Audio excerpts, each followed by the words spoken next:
That man knows how to do an intro. So we're going to begin with a question, Andy. Are you ready? Oh, yeah. Okay. Hi, Andy. Nice to meet you. I'm going to ask a question that my brother wants to ask you. He's ill, so he couldn't be here today. Okay. Loves to do voices like you, and he wonders if you do voices like Gollum, if your throat hurts, or do you do special things beforehand, or to train that, or... Yeah, I mean, you know, when you're building a voice for a character like that, you kind of find ways of doing it so that when you know you're going to be doing it for a long period of time, you know, when I started doing it, it was incredibly hard work and painful, but then you find ways of placing it in your throat, or you know, where you place it in your head or your chest, or you know, and then also always doing like a vocal warm up is really helpful, and kind of going up and down the range. Like a singer, like yeah, okay. So all sorts of things, you know, crazy kind of thing, crazy sounds, and hitting your chest and banging your head and kind of all of that kind of stuff. So yeah, and then always lubricating. That's the other important thing. Yeah, a lot of Gollum juice. Yeah. Thank you. Let's go to microphone pink. Where's microphone pink? Could you stand up, please, so that we can see you? Hello. Hi. Speak into the microphone. Oh. Hi. So first off, I just want to say really quickly, thank you again for making my birthday so amazing. Oh, happy birthday. Thank you. And my daughter here would like to know if you have any pets. Any pets? Yes. We do have pets, yeah. In fact, my wife Lorraine's here as well. We have 2 cats. Okay, we have 2 cats. One called Dilly and one called Ted. Delilah is her long name. She's Ted's mum. She is very sleek, and she's black, and she crawls around, and she's and Ted is the opposite. He's quite lumpy and very lazy and eats all of his mum's food, and then they kind of cuddle up to each other, and then they have a really big fight, like within seconds. So yeah, they're our pets. However, I'll give you, and you may know this story, but funnily enough, when I first started playing Gollum, I was looking for inspiration from an animal to find a voice for Gollum, and we had another cat beforehand called Diz, and he coughed up a furball in front of me as I was preparing to try and find a voice for Gollum, and it was that sound that actually gave me the inspiration for Gollum's voice. So, like for instance, he started going, and that became that's how it sort of came about. How lovely, your cat was kind of your muse. Exactly. Well, obviously, the scene where the kind of the breakout scene for Smeagol, when he starts to realise that he's being owned by Gollum, and the war that starts between them, that two-hammer scene, that was a very crucial kind of big turning point in the journey of the character, and we worked on that scene very thoroughly in many different ways. I shot it on the motion capture stage, and then we also shot it on the actual location on the film set, and it kind of gradually was the defining moment of the 2 different versions of the voice for Smeagol and Gollum. So that was I think the one that has meant most to me in a way, because it was a kind of crystallization of the 2 parts of his psyche. Thank you. Thank you so much for coming to Belgium. I've been waiting years for you to come, and I'm happy you finally made it. So you are actually a bit of a pioneer in motion capture and stuff with Lord of the Rings. And I was wondering, because the last years you've played more yourself as an actor in like Black Panther and then in The Batman, what do you prefer doing? Do you prefer doing motion capture, or do you prefer to play yourself as an actor? The fact of the matter is I don't really think of them as any different from each other, because I started life as an actor in theatre, so I've always played characters on stage as myself, obviously, going back into the 1980s. So acting for me is always really the great thing about performance capture is it allows you, it's like a skin, it's like it is a costume, it's a digital costume in a way, or a digital makeup that allows you to then play all of these different things. And that's why, for me, it was such a significant kind of epiphany in a way of acting, because it enables you to become absolutely anything, regardless of how tall you are, short you are. You know, it stops typecasting in a way, and that's in many ways it's a sort of 21st century actor's dream tool, because it enables you to play all of these different things. So I don't really have a preference. I love, for instance, playing César and stepping into the mindset of that character, equally Ulysses Claw or any of the other live action characters that I played. So yeah, I think when actors ask me about this, I always say you're not doing really anything different. You're just embodying the soul, the physicality, and the life of the character. Right? Thank you. I have one more question. So what would you say is one of the biggest accomplishments that happened in a few years with motion capture? Because I know you've been doing it behind this camera a lot as well. Sure. I mean, really, in the last 2 decades, it has completely transformed from being just motion capture, which is the capturing of physicality, to entire performance capture, and going from just being in a sort of studio setting or a small space to being able to shoot on location. Those are the 2 big journeys really that it's taken, and obviously the evolution of facial capture, as we know from on everyone's devices, there's a simplified version when you look at filters for Snapchat or whatever. We realise actually how far it's come, because you can actually use and see very quickly how facial capture works, and to a very high degree. I mean, it's entering into, obviously, in the future, it's entering into a world where you can completely recreate, say, characters from history. You can obviously, it can be used for the wrong reasons, obviously with deep fake, and it has negative implications and possibilities, because actually here's a tool that can place anyone and implicate them in something dangerous or wrong, or to send a fake news message out. So it has got kind of complicated sort of implications for the future, but as an artistic form, it opens up the possibilities for instance, being able to bring actors' performances, even if after they have passed, you can create characters and bring them back to life in a way, and honour the performances of actors that have been around before. So it has got a big journey for sure, and I think it'll only go on. And the next big thing, I think, will be how we receive stories, using performance capture, avatars, and AR and VR, because I think there is a world where we're going to be having collective experiences, not just on 2D screens, but in 3D environments, and I think performance capture will play a huge part. Thank you. Thank you. You were talking about motion capture, and I just have a question for you. We know it all. You played César and King Kong, both monkeys. What were the challenges? Because they're both very human, but very both different at the same time. Were there challenges playing both monkeys? Yeah, I mean, the thing is, King Kong was very much, we decided, was, through Peter Jackson and Fran Walsh and I decided that we wanted to make Kong as gorilla-like as possible. So I based the physicality entirely in that of a silverback gorilla, and went to Rwanda and spent time looking at gorillas in the wild there, and then also in captivity, specifically to look at.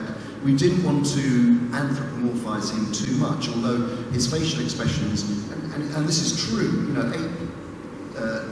facial expressions, for instance, if apes are brought up in captivity, they do reflect human facial expressions more, because they're surrounded by people, by people literally all day long, watching them in zoos or their keepers.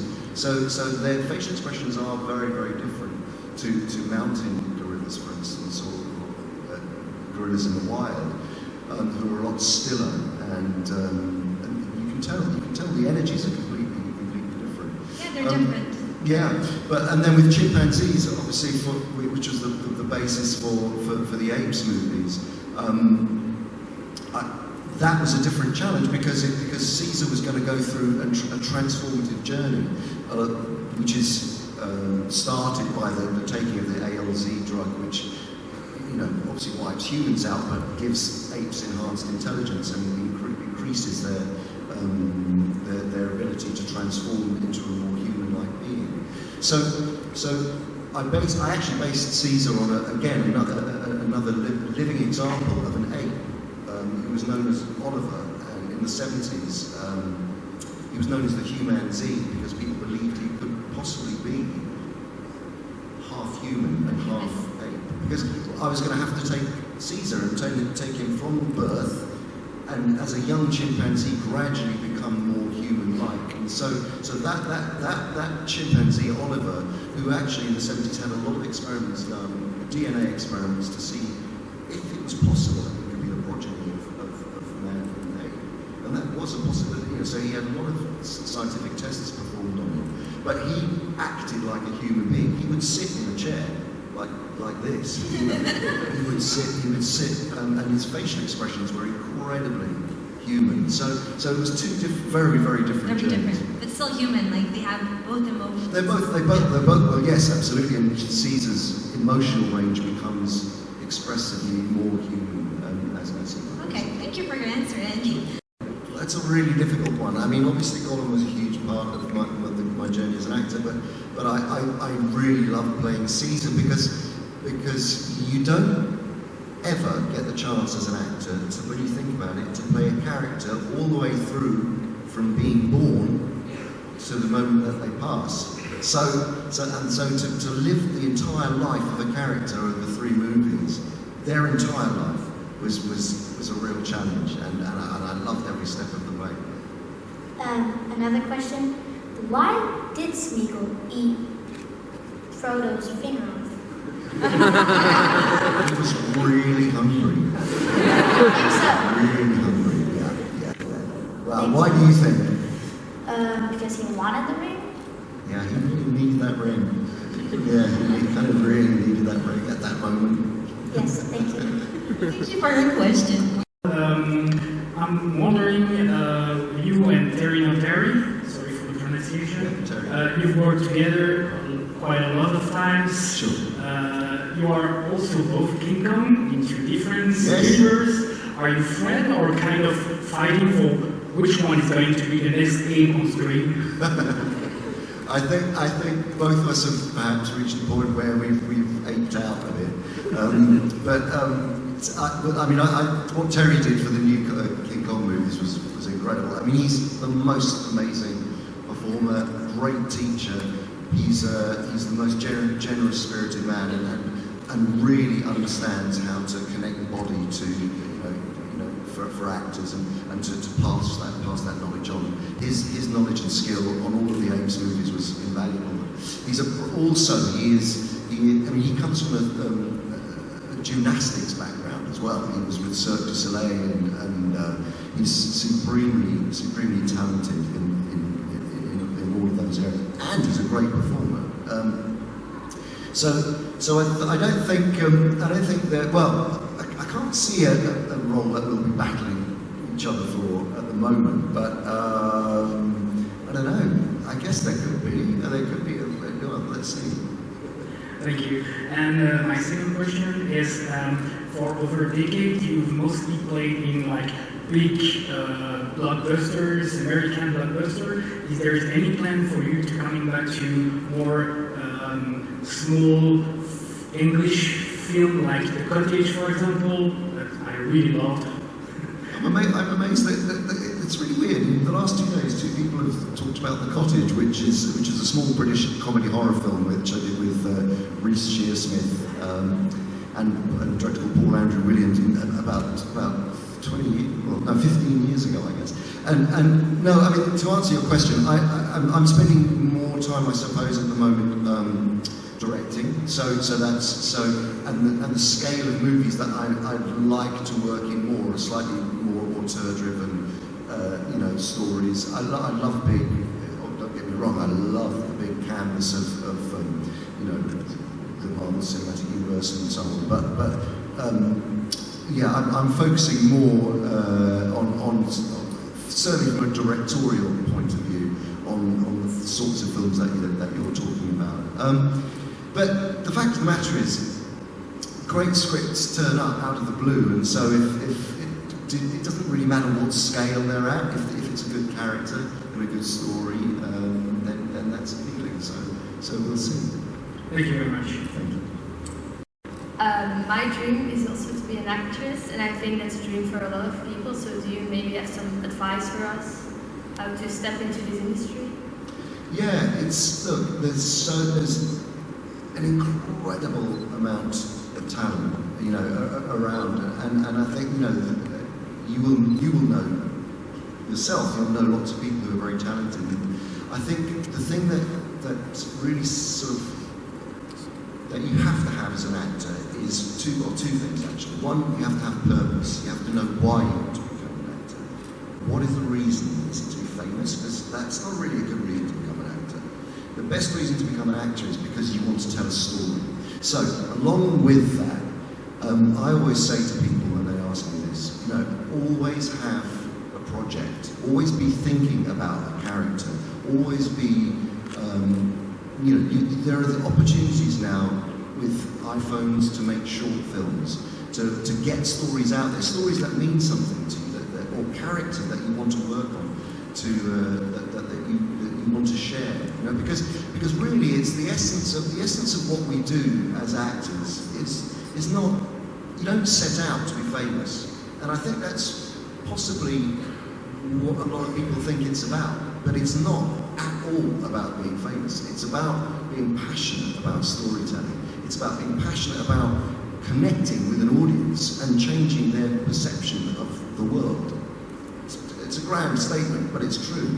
You set out because the power of drama is about shifting people's perceptions or biases, or you have an opportunity and a responsibility as a storyteller to try and really reach an audience and emotionally and mentally and psychologically, so that they can leave the cinema or leave their television and think, wow, I've never thought of that about life before. I've never considered that. And that is certainly what has always driven me as an actor. So I would that's my advice, I think, to really understand the nature of why you want to be an actor. Okay, thank you so much. I actually, my father he's passed, but he was Iraqi and lived in Baghdad, and my memories of Tintin really started from my early childhood, of when we used to go and visit him in Baghdad. And we used to spend the summer holidays there. So, and I remember reading lots of the Tintin books there. So I was really familiar. And also, it was at the same time I was reading Obelisk and Asterix and Obelisk. So those two comics were the graphic novels were really part of my childhood. So I was thrilled to finally get the opportunity, decades later, to get the opportunity to play Captain Haddock, and especially with Peter Jackson, who's always been a lifelong Tintin fan. Captain Haddock, actually. I thought you were going to say that. Okay. Yeah, because he's when he gets going, he's out of control. Yeah. I mean, Gollum's quite out of control, but. Sacre bleu. Okay. Next question is over there. Is it green or pink? Oh, okay. We're gonna start with Pink. We're getting back to you in just a couple of seconds, okay? Pink, ask your question. Hello. So my question is there some animal, monster, some concept that you'd like to try, that you really think this could be interesting, that you didn't have the chance yet to play? Yeah, I mean, look, I'll tell you what I'm working on at the moment, which is sort of partially in answer to your question. So at the moment I'm working on George Orwell's Animal Farm, which is a project that I've had, or we've been developing for about 12 years, and finally we're in a position to, we're making the film, we're in the process of making the film. So to bring those characters, I'm not sure how many, actually out of interest, how many people know the book Animal Farm? Oh yeah, that's good. Okay, so I hope you'll turn up to see it when it's one. And all the rest of you, you'll have to read it in between now and then. But it's a great book. But the characters in that book are fantastic, and they're very, again, it's a slightly different take. Where for instance, Apes and King Kong, you're really leaning into the physicality of understanding these creatures and not over-humanizing them. It's slightly different with Animal Farm because, in a sense, they represent human beings, and so the conscious choices that you make are slightly different in terms of how they will be portrayed, how they sound. They're the most kind of human sounding. There's no attempt to make them sound animal-like in some way, like with the apes when they speak, and sign language, and then sort of broken up speech. With this, they're speaking very much like human beings. So the challenge of bringing all of those characters to life is very enjoyable, and what I'm doing at the moment. Okay, I have another quick question. Sure. So I was 13 when this very awesome movie came out, 13 going on 30. And well, now I'm 30 and there's no 40 going on 30, so I want to know, because I don't have a movie to guide me, what is your advice for people in their 30s? Wow. It's so long ago, I can't even remember. I think it's interesting that 30, it seems such a kind of, it's the first time in your life where you think, oh no, I'm probably adult now, I better go move on with things. I better actually make some decisions.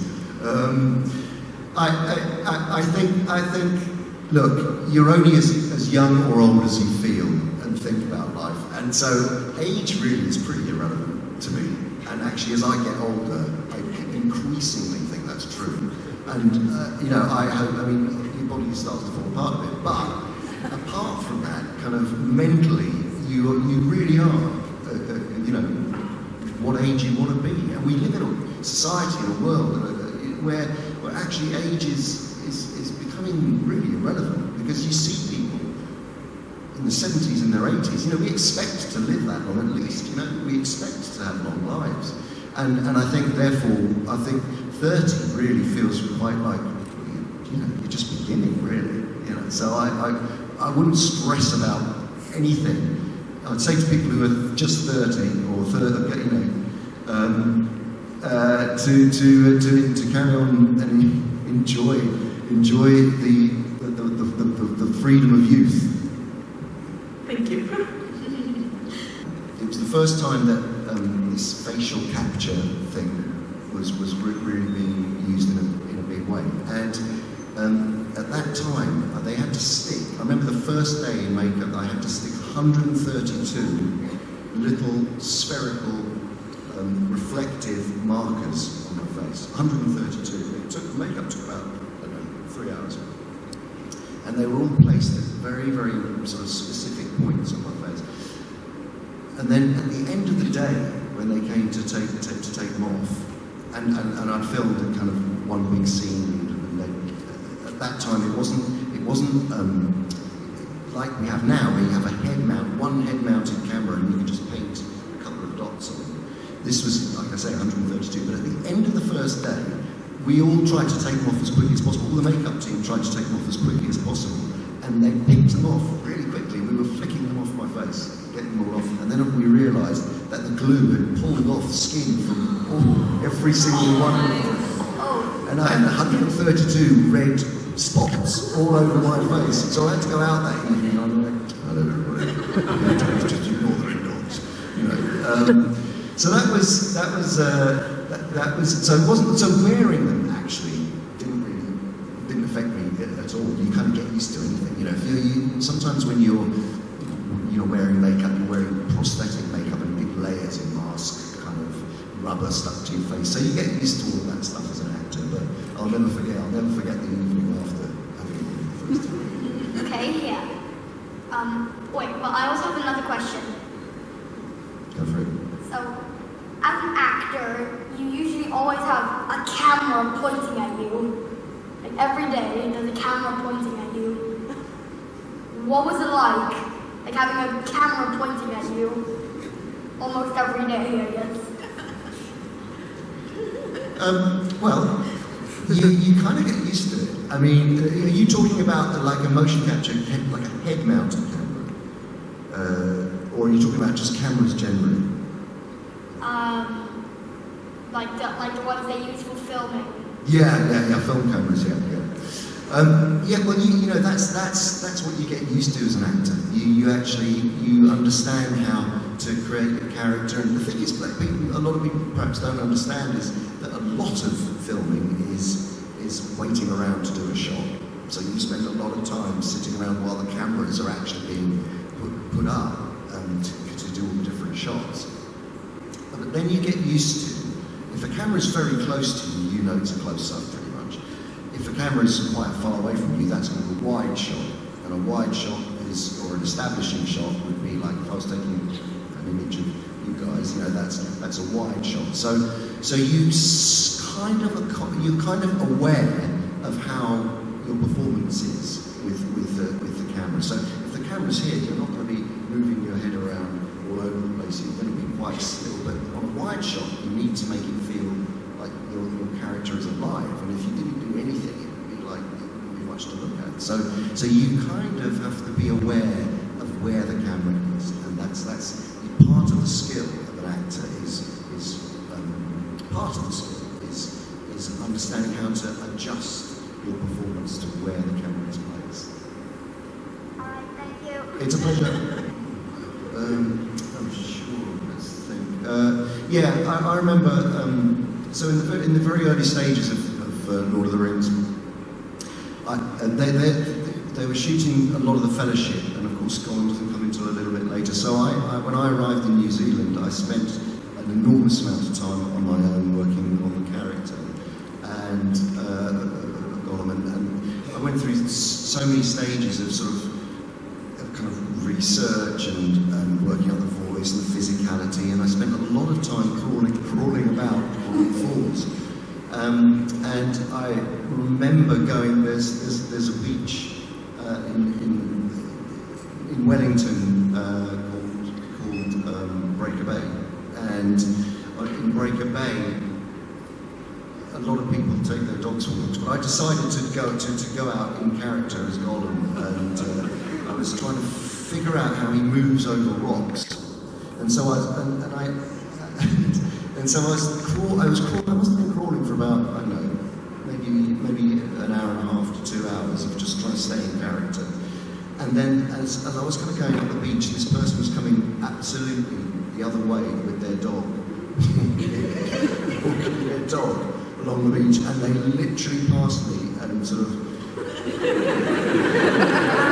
and I just thought, I either stop, tell them what I'm doing, stay in character, or just run, you know. And in the end, I thought I'm just going to have to stay in character, and so I just go for it and just hoped they wouldn't come up to me and ask me what I was doing. I would have paid to see that. Thank you so much. That's all from me. I think it's probably fair to say that Gollum has never ever left me from the first time round. Although it was a decade later, it was remarkably easy to slip back into that character. I mean, also, don't forget that the making of the trilogy, the original Lord of the Rings trilogy, took place over many years. So it wasn't, and actually for me, probably longer than the other actors finally, because I had to keep going back to do more capture.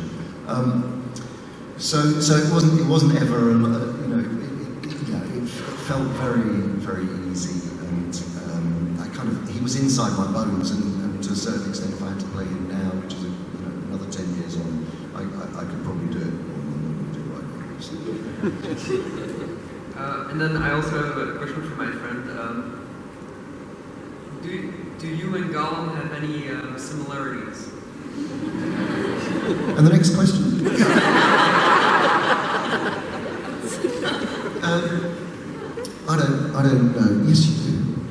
No, I really have no idea. You do know exactly what he's talking about. No, I really don't.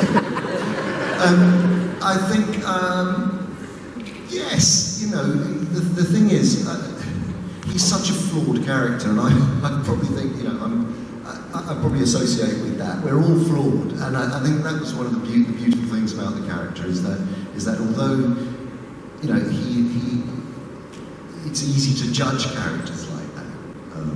You know, my job was to give that character empathy, and I think, you know, we live in a world with, especially the cancel culture that's going on at the moment, of black and white. We live in that world. People are either brilliant or they're terrible, or they're good, or you know, there's no sort of midpoint. And I think that was, I think the grey areas of a character are the interesting areas, and I think I've got a lot of grey areas.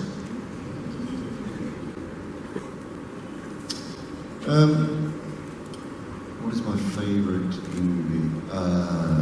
It's so difficult because different movies have affected me in so many different ways and brought out different emotions for me. One of my favourite movies, actually, is, I don't know if you know the film The Piano.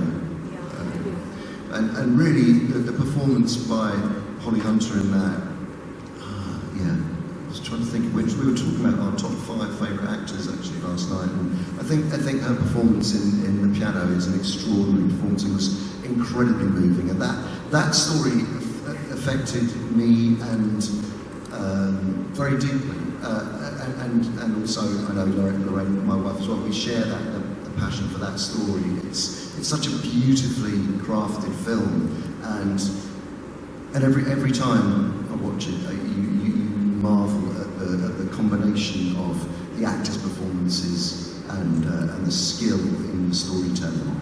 So I think that's definitely up there for sure. Thank you. Okay, going on to microphone green. Where's microphone green? Oh. Hi, Andy. Thank you for being here. I have 2 questions. I'm not sure if you can answer them truthfully, but I will ask anyway.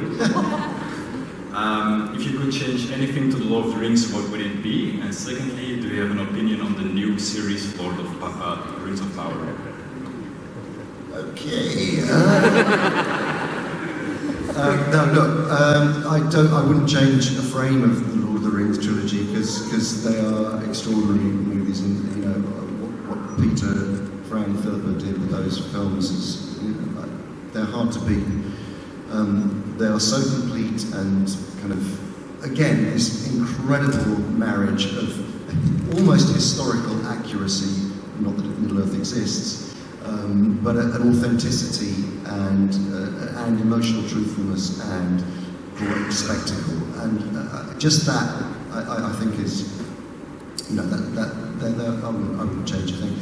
I have not seen enough of the first series, although what I saw of the Rings of Power, I think it's an extraordinary thing to do, to go back and to tell the Second Age, and also to really explore I think it's a really bold idea to do what they're doing. So I've seen. I mean, it looks beautiful. It looks really cinematic and extraordinary, and I think the work that's gone on, I know some of the people who have worked on it. You know, I'm looking forward to seeing how it's going to develop. So I'm excited about that. Thank you. Thank you, guys. I'm so sorry, but we're going to have to wrap this up. I have one last question for Andy. It's a quick response one. Who, because you played Alfred, who is your favorite Batman? Rob Pattinson. And Robert Pattinson. Rob Pattinson. I was going to say Robert Pattinson won't be seeing this, so you can't answer any other thing than Robert Pattinson. No, look, I've loved lots of iterations of Batman. I thought Christian Bale's Batman was amazing, and he's such a great actor. I love Michael Keaton's Batman. I find it really hard to I do really love what Rob did because I think what he did was to find that vulnerability in the character and then the strength and the power of himself as Batman. I thought that the journey that he takes is extraordinary. It was really wonderful to to watch that at close hand and to be part of that. Okay. I won't be saying to Robert Pattinson that he's not your favorite Batman then. I was kidding. Thank you